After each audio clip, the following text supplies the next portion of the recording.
There was one question from Saurabh Swami. Freshly graduated and not having work experience cannot go abroad for studying public policy. Saurabh, very good question. So, abhi ke liye, the programs that we discussed, the chances are better if you do have at least 1 to 3 years of work experience for the MPP or the MPA ID. So, freshly graduate, it is very rare that they take in students who are freshly graduated, but it is a possibility. But to increase chances, we tell all our students कि social sector में या public policy space में India में काम करके apply करने के लिए, क्योंकि you will be more eligible for many programs across not just the Kennedy school but across the other schools in Europe and Singapore etcetera.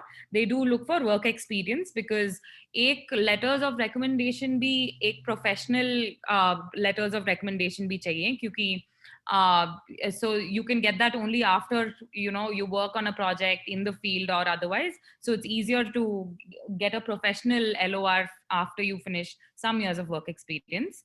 So that answers Saurabh's question. Paramveer, how do we write statement of process? Can you help?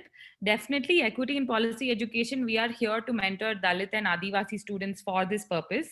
So, abhi ke liye, once you join the mailing list, we will tell you the next steps. Next year ka admission cycle, every year admission cycle, November, December ko deadlines hote hain. So next year, if you decide, or maybe 1-2 years में, 3-4 years में, you decide that आप masters public policy में करना चाहते हो, तो उस time पर हम you can apply to be part of our mentee cohort, and हम SOP statement of purpose, LOR, सभी GRE सभी के लिए help करेंगे. So we have like a whole set of mentors from EPE side जो policy school का alumni हैं जो help करेंगे. So you don't have to worry about that now. But to be part of the EP network, please do fill in the Google form and write an email, and we'll definitely keep you posted when the next cohort admission cycles are open. Priya Patil, I have 4 years work experience, but I've done my masters already. Priya, that is perfect. Many people who do come for masters in public policy sometimes already have a masters in economics or developmental studies from TIS, etc. Nitisha also is one of them, and many of our friends from the schools in Columbia, Oxford, many people already have a masters. So there are few programs like the MPA, Masters in Public Administration, जो 2 साल के हैं. They actually prefer students who have finished a master's already and who want to sort of diversify, say, into tech policy, climate change policy, digital governance. So they want to sort of zoom out after their specialized masters in India, and then it's definitely a possibility.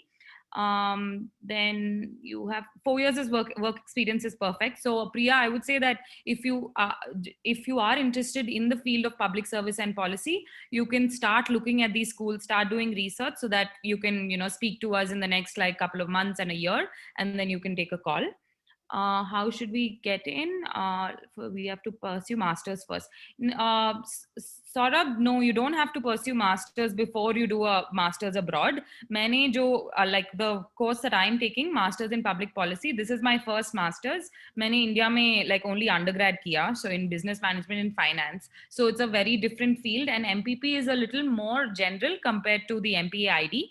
MPA ID is a little more economics and quantitative heavy. MPP is more little general, where you can get into, say, climate, environmental policy. After that, you can get into international security, international relations. Like, it is really up to you. So it's a little more generic course where it's more rigorous on policy analysis and not too much on the economic and quantitative aspect. So you can look at those options. Rituja Kadam, I don't have any work experience, so how can I do? So Rituja, what we tell our EP mentees abhi ke liye is that if you're just a fresh undergrad and you are thinking a public policy is a future that you want to be aspire to be part of the sector, then you can look at job opportunities that Nitisha just described in India, right? So there's a bunch of think tanks, research organizations, fellowships you can take up for the next 1 to 2 years, which will, place you in a good position so that you have professional letters of recommendation, you have some experience in the field, and then you can start thinking about masters abroad if that is something that you want to do. So that if you don't have work experience, you can definitely start working on, if you're interested in the social sector, look at like job options from the careers opportunities slide that Nitisha explained. So those are definitely a couple of options that you can look at. Paramveer, I've gotten 50% graduate, so I can apply. So Paramveer, like Nitisha said, most of the schools, top policy schools, definitely look at your marks, undergrad or say your masters in India, if you did have a masters. But having said that, because they have a GRE, TOEFL, GMAT as a filter, it's okay if your undergrad is not as high, but you score really well in your GRE. So there have been cases where there are students who haven't done haven't done like really well in their undergrad or masters in India, but like did very, very well in their GRE scores, and they've gotten admitted. So I would say extra effort to be put into these examinations before you're thinking about a master's abroad in the top policy schools that we've listed, right? So it's definitely a factor that plays into like the admission process. आपका जो undergrad या masters का transcripts और GRE का score हो, they are definitely quite important. Priyanka, can students from other castes except Dalit or tribal get a chance to do masters after graduation? Yes, definitely, Priyanka. We basically the equity in policy education is specifically a platform to mentor Dalit and Adivasi students, because many people who come to policy schools are not Dalit and tribal students. Many of them are upper caste Hindus, and there is no, especially in international schools, they do not take data about Indian students, South Asian students ka ethnicity, because it's not something that they're required to collect like race in America. So definitely other castes are also there, and that's something that EPE ka team we've noticed, and that's why we've started EPE, because there is not enough diversity within Indian students. So you can definitely apply to masters in public policy if you don't belong to Dalit or tribal communities. And Prasad, your question, if a student is doing social work at ground level but not associated with any NGO, will experience be counted? Yes, definitely will be counted. It really depends on Prasad, like what work are you really involved with, and how is that part of your story for your statement of purpose, right? So abhi ke liye, whatever काम that like work that you're doing in the social sector, how does that tie into your future aspirations in public policy? That's the connect and the link that they look for in the admission processes. So it doesn't matter if it's grassroots work, like Nitisha said again, right? You can be involved with an NGO directly or indirectly from an office sitting in Delhi or Bangalore and any of the cities, and still be doing very impactful work. But it really depends on how that work contributes to your goal in public policy back in India. So I think that's the more important factor. um, Prashant, the fee structure, it's probably another, we can definitely discuss that, but in detail, we'll probably do another call on that. And, you know, each website of the policy school has a fee structure associated with it. So it depends on which country you're looking at. Singapore to Germany, UK, all of them are much cheaper because they're 1-year programs, most of them.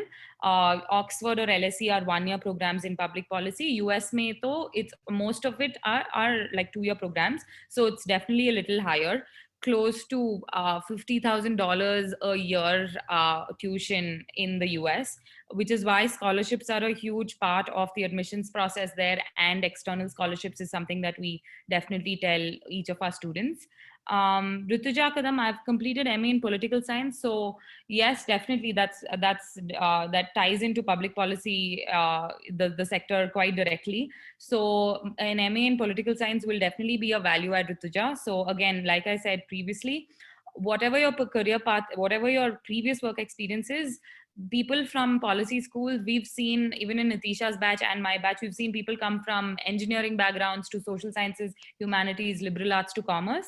So it really depends on how you tie your story to your statement of purpose and like your future aspirations. So this is great that you're already in the field of political science. It'll be easier to transition to policy schools.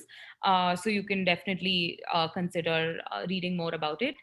Ganesh says, I am pursuing graduation. Nitisha, like, please let me know if you want to add anything while I'm saying stuff around topics that you want to cover. So I can take a pause as well. Yeah, I think it's going good. It's Okay, going cool. good. Okay. Ganesh says, pursuing graduation in political science, and I want to do a master's in public policy. I didn't have any experience, so how can I do it? Which is the best college for that? Ganesh, thank you for your question. So again, you are pursuing your graduation in political science, and like we said, a few years of work experience is always an advantage to on most of these policy schools. So if you do not have work experience yet, so right after graduation, maybe some of the career opportunities that Nitisha discussed on those slides are something that you want to do some research on, so that you have 1 or 2 years work experience before thinking of a master's in public policy. It'll also more than just making this tailor making your work experience to a master's in policy program. I think what work experience also does, it'll give you an idea of like what the work on the field is or in the policy space. So if you are actually interested in public policy in the future, so I think work experience is important, not just for the sake of application purpose, but also for individually to understand if public policy is the space for you. So would definitely recommend like working for a few years if you want to increase your chances. um, and Sanchita says, are there different entrance exams for different schools or universities? Sanchita, no. Mostly for all policy schools, it's the GRE and TOEFL. Those are two standard ones. Few schools accept, like the MPA program accepts the GMAT. But if you are writing the GRE and the TOEFL, it is widely accepted in all of the US schools. And Oxford or LSE ke liye and like few other European schools, you do not require the GRE.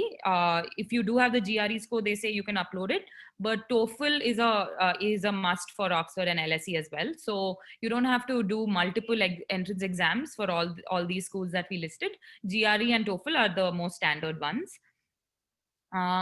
Kiran says, I've been working for specially able students in college and also some educational uplifting NGOs. Have a first class in graduation. Will I get into a school and scholarship to study since it's so costly? What is a good score? So I think Kiran, like this is a very specific question to your case. So we to answer generically for the interest of the whole group, I think working with NGOs in the educational space is definitely an advantage, and you've got a first class in graduation. So that's again like from your transcripts point of view, I think it's a great advantage. And scholarships again are very competitive and merit based in most scenarios, but you don't have to worry about that right now. The first part is the application process, and first to see if you're sure of like pursuing masters in public policy. And after we cross that bridge, then we can look at external scholarships, state government and national like, government scholarships as well. So that's definitely a possibility, because most of us here are either on scholarship or on student loan, many because it is so costly, many of us can't fund it on our own. So this is definitely a question that crosses all of our minds. So but let that not be the reason ki you stop yourself from thinking about a master's abroad in policy, because all of these courses are expensive, but there is a way around it. But the first hurdle is actually deciding that public policy आपका like definitely path hai, or like uske baad we can decide on like how we have to tackle the admission process and the scholarship. So good score in GRE, like Nitisha said, anything above a 310 out of 340 is good. IELTS, I'm not sure about the scoring pattern, but for TOEFL, anything above 110 is good. So again, like we can give you specific information if you like write us an email, especially with regards to your case, you can send us your resume and then we can reply as well. Saurabh says, yeah. Ajay? Is that someone with a question? Okay, no. Saurabh said, how should one proceed if she or he have English communication skills okay, but not so great or fluent like needed abroad? Okay, this is a very good question, and it's something that definitely needs to be addressed, because most of these schools abroad, apart from the TOEFL, which is an exam that you can study for, it is a very rigorous academic experience, and most of the classes are taught in English. All of the classes are taught in English. So I think if you are not too confident about your communication skills, we would definitely say spend some time reading. Like we'll send you, once you're on the Telegram channel, we'll send you articles, policy like websites to like read regularly, so that you sharpen your communication skills, you read the right things, you speak to enough people, you attend more of our sessions. So I think you have to sort of build that confidence level as well, and see how you can spend the next 1.5 years sharpening those communication skills. And we'll also be there sort of conducting workshops on around these skills, because we understand that many of these schools are quite rigorous, and and most of the case studies require constant reading. And most of the I think the requirements in MPP and MPAID is quite heavy in terms of like reading and writing. So I would say that your English skills are need to be quite good for to even like enjoy the program. Forget not just like because it's a admission requirement, but once you're in the school, I think the way you can get most out of these programs is to be good at like actually grasping the content, and the only way to do that is to actually work on your English like communication skills. And we say this not just because it's important for the admissions process and for and the program specifically, but if you are looking to do a master's abroad, and you will be looking at careers abroad and jobs opportunities abroad, and it is always helpful to sharpen your skills even for the like even for the future, right? Not just in India but even abroad. If you want to work with the World Bank and the UN and all of these multilateral international organizations, I would say that we have to spend, as Indians, we have to spend some effort to sort of like brush up those skills so that we're on the same path as every other country students as well. What type of work experience? I think Nitisha answered this with the slide with like 6 buckets. I would say definitely go through that, Saurabh. Um, can you please tell how sociology and public policy correlate? We can answer this. Shruti, I think like this is a more specific to your case. You can write us an email and we can like definitely address that as well. Because a lot of, like I said, a lot of public policy programs are social science programs, also problems as well. And I think many of the students who come to the policy programs across the board are from the humanities and liberal arts and social sciences, because they do want to solve problems like equity and educational diversity. And even equity in policy education is a social science problem, right? So we're trying to solve diversity issues in the higher education diaspora among Indian students. So public policy is very closely tied to sociology, and you would and I think it'll be a great transition if you're already a sociology student and you're looking to sort of transition to this space, because many of the social policy like analysis are something that you might be familiar with in your undergrad itself. And Divya says, I'm pursuing graduation in history and I want to do masters in Dalit and tribal studies. I'm doing an internship at TIS. Is it okay to get admission in public? Yeah. So Divya, I would say public policy in tribal studies abroad may not be like the best option, because if you're looking at India specific ones, then there's a lot of good work that's being done in India. So you also, like, before you'll think about masters abroad in public policy, you should also see how it fits into your career goals in the future. But if your work is primarily like if you definitely want to specialize in tribal studies, there are multiple ones in India that are concentrating, and I think a lot of organizations that you can work with that Nitisha also named, like Adivasi Lives Matter. So I think we can take this separately on like an email, because I think once you sort of give us a little more background on your resume and stuff, we can sort of advise you a little better.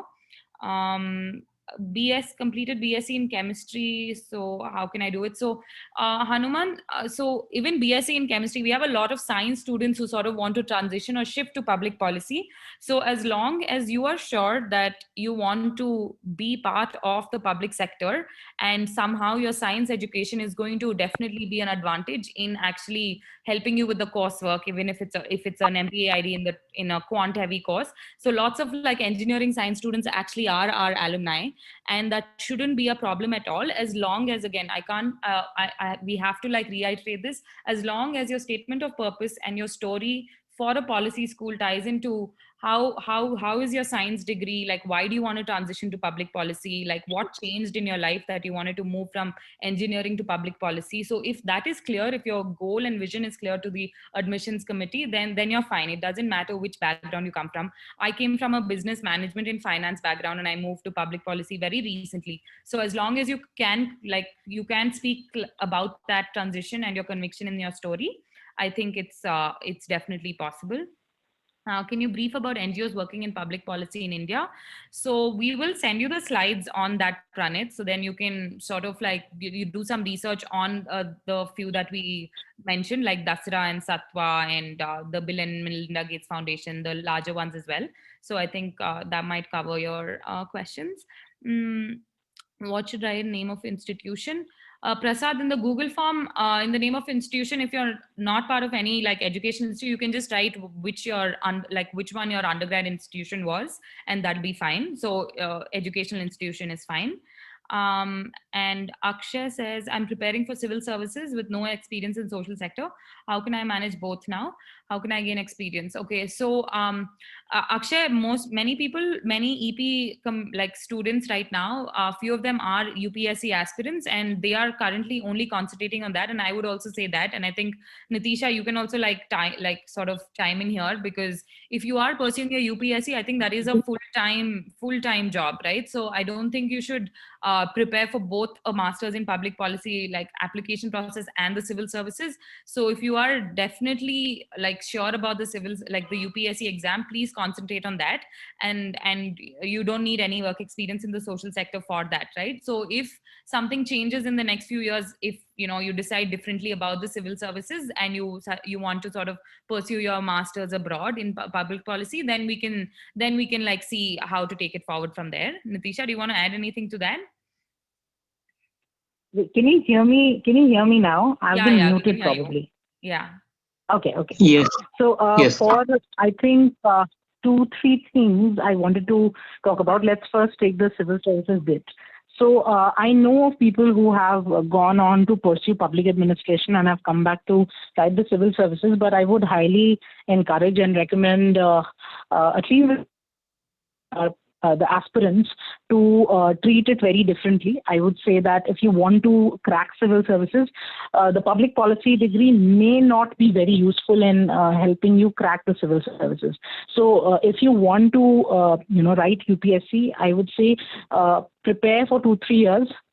Through 2 years, maybe not more than that, and try and crack the exam irrespective of any master's program. A lot of my friends, what they have done is they enroll in, say, a JNU or a degree program within India, which kind of provides continuity to their career path, कि कहीं gap ना दिखे in the career progression. Therefore, they enroll in a particular master's program while they are in India and they are preparing. Going for a master's, see, it is a highly monetarily intensive, it's an investment that you're making. और वहाँ जाएंगे तो आप scholarship मिलना थोड़ा मुश्किल रहता है, तो पैसे तो लगते हैं वहाँ पे. It's an expensive venture. So going there and then coming back for a UPSC, it doesn't make for a good return of investment, right? ROI उतना अच्छा नहीं, क्योंकि civil services में आप उतना अर्न नहीं करेंगे, रिपेमेंट नहीं कर पाएंगे. एंड अगर इवेंचुअली आपको इसी सिस्टम में रह के काम करना है, हाईली रिकमेंडेड कि आप मन लगा के बिल्कुल ही 2-3 साल लग के सिविल सर्विसेज क्रैक कीजिए. उसके बाद आप डेफिनेटली जा सकते हैं. मेरे बैच में जैसे 3 सिविल सर्वेंट्स थे और हर बैच में सिविल सर्वेंट्स आते हैं. एंड इट इज हाईली क्या कहते हैं, completely sponsored program by the government of India. तो आप later on भी master's program pursue कर सकते हैं after you've cracked the examination. So I think a better path for you would be to crack the examination, become a civil servant, and it could be both state civil services or the UPSC. Union public service commission का, दोनों में से कोई भी exam हो सकता है. And both civil servants have a good chance of getting into the public services program later on as well. तो हाईली रिकमेंडेड है कि वो करें आप. The second thing that I wanted to I think comment on was about the tribal studies. अब कोई dedicated वहाँ पे प्रोग्राम नहीं है. There are programs on native American, जैसे Harvard University for native American program है, हुनाप है. There is a centre for South Asian studies है, जहाँ पे 1-2 स्कॉलर्स गए हैं who have specialized in tribal affairs, but the path that they have taken is not the masters in public administration or the MPP path. उन लोग mostly क्या करते हैं, they basically go for a 1-year research engagement with the centers there. तो वहाँ पे जितने भी यूनिवर्सिटी के centers हैं, which might focus on say the Native Americans program, which might focus on जैसे South Asia में South Asian हम लोग का एक center है of development studies. वहाँ पे आप basically you can attach yourself for a year and do some part of your research there. But the way to get into that is not through a GRE TOEFL route, but you will require good reference/recommendation from a professor who's under whom you might be working here, which means that you will have to be enrolled in a university, and it could be at TIFF, it could be at Tejpur University. These are a few universities which very dedicatedly focus on tribal studies. And to name a few professors, like Professor Virginius Khaka is one of them, whose students have, I think 2 or 3 have got the opportunity to go to Harvard and pursue tribal affairs mein padhai. So you can check out his profile, reach out to him, Professor Virginius Khaka, and he could be one of those people who can provide you guidance and mentorship to pursue your field of interest in tribal affairs. So masters karne ki zarurat nahi hai. You can probably go for a research attachment abroad for a year or 2, and that can only happen through recommendations/references through a good professor here in India. And the third thing that I wanted to say was, Sunaina, I've sent a link on your on the WhatsApp private chat. And basically, this is a repository of all the NGOs and consultancies, over 100 opportunities, 100 organizations you can work with now to either build your profile to go for a master's program later on, or you can, whenever you come back after your master's program, these are the few organizations, about 100 plus organizations that you can work with. Few of them we definitely illustrated in the slides while I was presenting, but this is kind of an exhaustive list that we've been able to make, and it has all the list of organizations till now in India. Uske alawa, it also has the list of scholarships and fellowship programs that you can apply to, which will again help you build a good profile for a master's and public policy profile abroad. So if we can share the link in the chat box now, this can be a useful repository to go back to. Yeah, I shared. So thanks, Nitisha. I shared that in the chat box. And there's another question I think was it's important to address, Nitisha. There's one I think from Eknath. So Eknath, I know you've done a master's in econ, and you're looking at, yes, you're from a vernacular background and how important it is, right, for the GRE and TOEFL. How hard will it be? I think, Eknath, it is going to take quite a bit of preparation, but it is definitely useful, because if you are looking at jobs in this sector or otherwise, I think English communication skills is definitely an advantage, not just in India, but even abroad, right? So, and even in India, if you do want to like work maybe some time in like the ministry's offices, or not just Hindi, but like even English is quite necessary, I would say that definitely spend some time and effort to figure out how we want to prepare for the TOEFL and GRE, because it will take definitely an effort.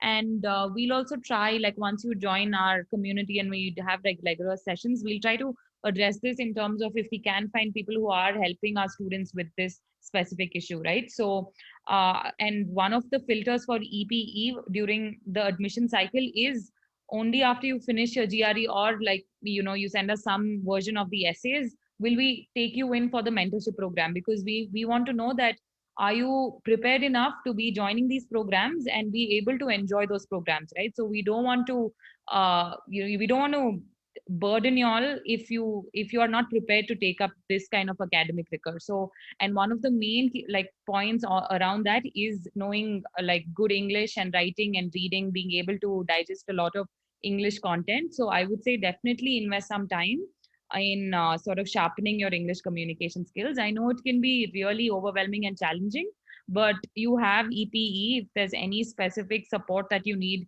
we're there to like be there every month. We'll introduce you to more people, and once you keep talking to more people in the policy space, you will also start building some confidence in yourself, and you'll start making the effort as well. So I think it's I would say it's of very high importance, and it will be difficult to crack the GRE and TOEFL if it's only vernacular training that you had in your like in your undergrad. But if master's abroad is something that you're keenly looking at, it is quite important. And can someone not belonging to Dalit or tribal community join EPE? Thank you for your question, Shruti. I think it's an important one. As of now, equity in policy education, we are quite clear on only mentoring Dalit and Adivasi or Bahujan students, but if because I feel like there's I think Nitisha, everybody, the founding team of EPE, we started this because there's a huge caste gap among the Indian students abroad, and there's enough resources for upper caste Hindus already. So we will never deny mentorship or not help you out, not put you in touch, none of that. But officially as part of EPE, if you want to be part of the community, yes, we will concentrate on mentoring Dalit and Adivasi students, but it is not stopping you from attending the sessions. You can definitely join the community by being part of the Telegram group, write us an email so you can attend all of these webinars that we organize. So those are open access to everybody, part of the community. But when it comes to a deeper mentorship commitment towards our students, our first preference definitely is Dalit and Adivasi students. And if we do have space in our cohort from next year, then we look at other Bahujan, OBC category, and then if we do end up having more space, then we look at other castes, upper castes, and other categories. But yes, we are very our mission is basically to improve the diversity of education, which includes it includes looking at it from a caste lens. So thank you for that question. I think it's important for us also to verbalize it. Um, and yes, everybody. So I've sent the link that Nitisha was talking about, and again, three things: like follow us on Twitter, fill in the Google form, and once you are part of the mailing list, we'll keep you posted on the sessions.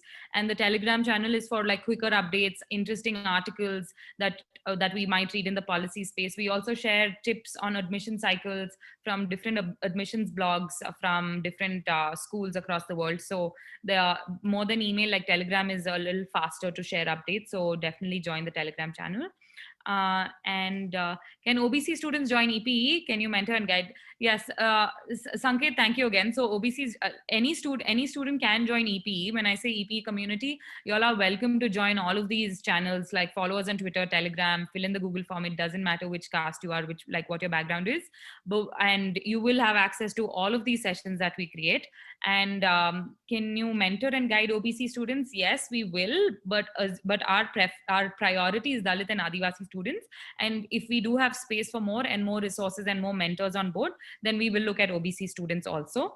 But to just reiterate, our first like highest priority is Dalit and Adivasi students. But we will never say no to OBC students. We will not shun you away. So please feel free, feel comfortable to be part of EPE. Would love to have you as part of our community on all of these channels.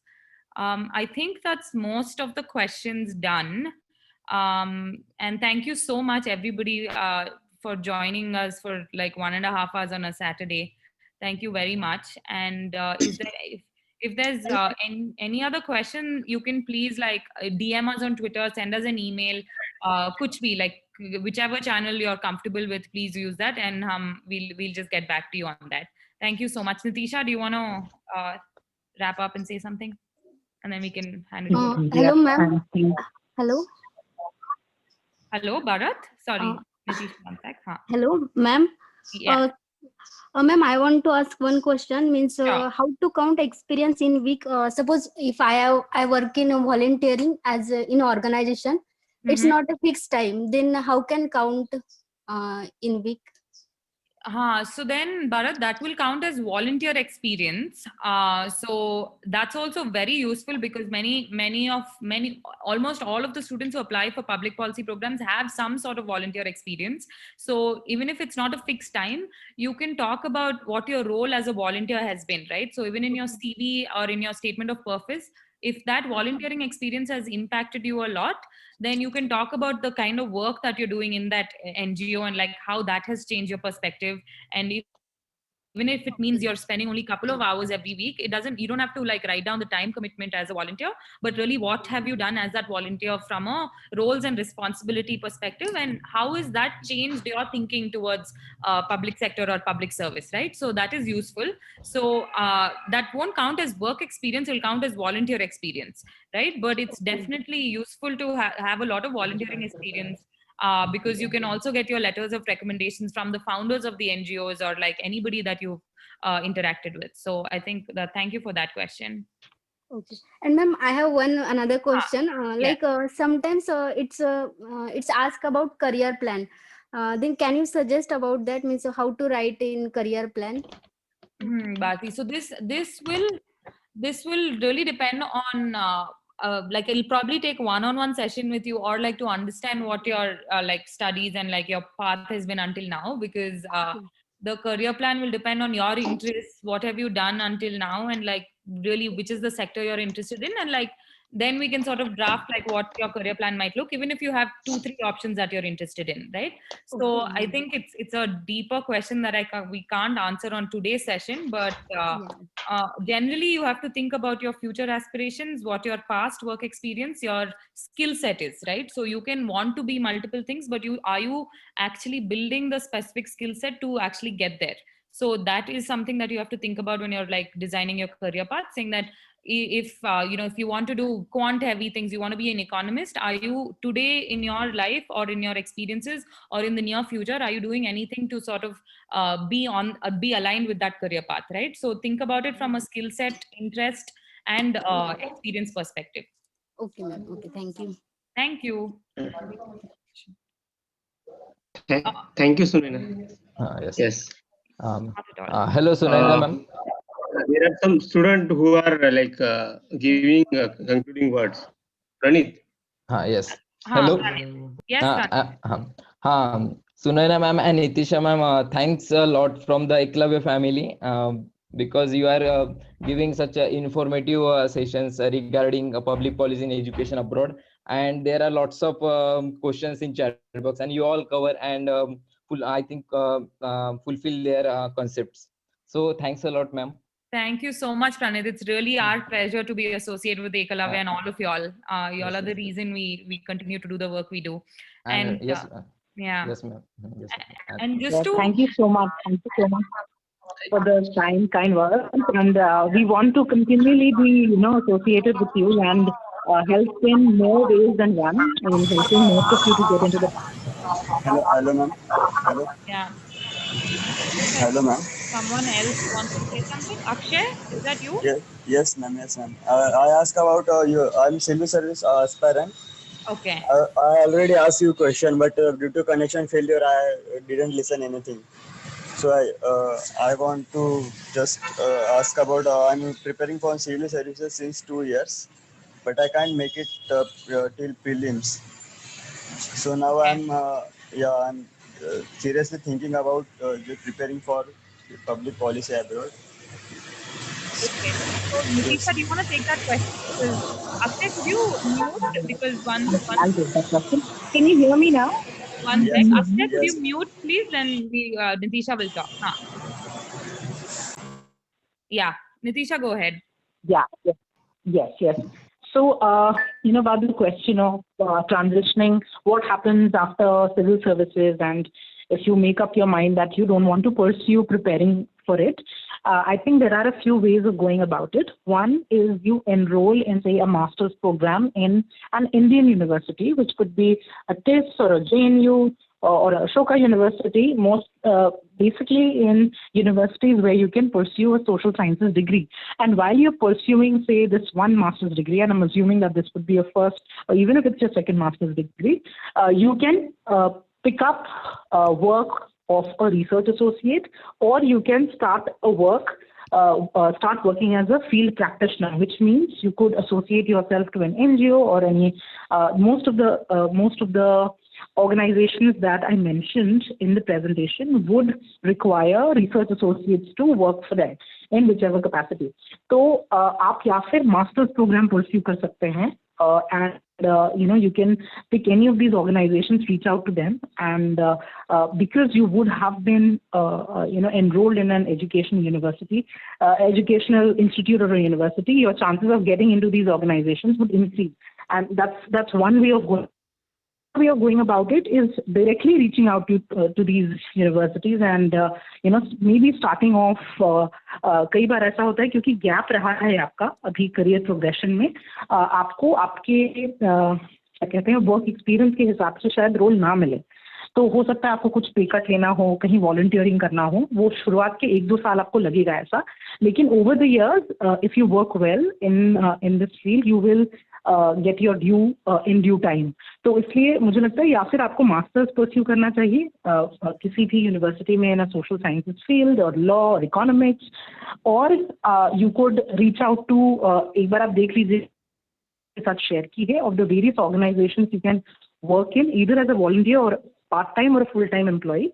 आप explore करें आपको किस तरीके का काम करना है, research का काम करना है तो उस तरीके की भी संस्था है, ऑन द फील्ड ग्राउंड पे काम करना है तो उस तरीके की भी संस्था है, तो आप संस्थाओं को रीच आउट कर सकते हैं. And once I think you had at least 1 to 2 years of program experience or a experience in working with these organizations, then you may want to pursue a public policy degree abroad. तब आपकी degree solid हो जाएगी. तो post civil services I think 1 या 2 साल का investment आपको देना पड़ेगा, भारत में ही देना पड़ेगा. उसके बाद ही आपका प्रोफाइल बाहर की पॉलिसी स्कूल के लिए अच्छा बन पाएगा. Yeah. And also just one last question. I think Saurabh wanted me to answer. So Saurabh's question was, if you've already done a public policy master's or you're studying it in India, in TIS or APU, Azim Premji, etc., like should you still do one abroad? So I think Nitisha, you can add if I'm missing out any points. I feel like if you've already done an MPP in India, which means that you're interested in working in India, and doing it abroad is a lot of investment of time and money. So unless you really want to transition to an international organization, you will think of like repeating a degree abroad, because if you've already done an MPP or an MPA in India, I think that the prospects that you get in India in the field of public policy would also be good. But if you want to work with a multilateral organization, if you're looking for a complete career shift in the policy space, say you're moving from developmental policy that you did in India to you wanted to tech policy with like Google and Facebook abroad, then maybe you would think about it abroad. But in not many cases have we had people who've done MPP twice, one in India and one abroad, right? Because it is a lot of time and money. So I would say that you have to be very sure before you're applying to a master's program abroad. If it's public policy or anything else, it is a huge decision. So I would say that if you've already done it in India, then we can separately, you can send us an email about that, and then we can take your case separately. But yeah, not highly recommended. Nitisha, do you want to add anything to that? Yes, I would say if and only if you want to make an international career, that's when you make your master's abroad. And by international career, I mean maybe a World Bank, maybe a United Nations, IFC. This is the kind of, if you want to work in international development organizations or work internationally in different countries, then only it would make sense to go and pursue a public policy degree abroad. Otherwise, agar India mein hi kaam karna hai, as Sunaina said, I would also not recommend that you pursue it, because bahut zyada investment of money, time, etc. hai. Yes. Yeah. All right. I think we've covered everybody's questions. Thank you. And we're also at time. Thank you so much, team. Nitisha and I, we've enjoyed spending this time with you all. It's been so engaging. And thank you so much for your questions. I've dropped in the email ID again, and you can write to us. You can engage with us.